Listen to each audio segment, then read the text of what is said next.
Perlite according to the degree of processing.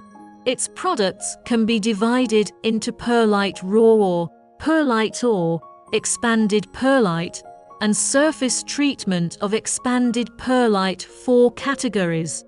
Perlite ball press is the raw material after grinding directly on the machine production without adding water.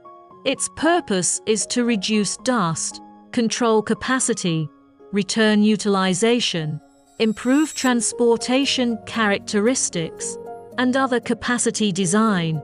Is mainly used for pulverized coal pressing into pellets. Next, introduce the structural composition of perlite ball press.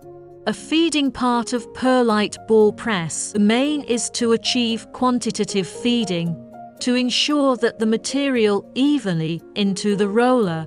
2 main transmission system, motor, triangle belt, reducer, open gear, roll. 3 perlite ball press forming part mainly refers to the main machine part of the ball press. The core part is the roll.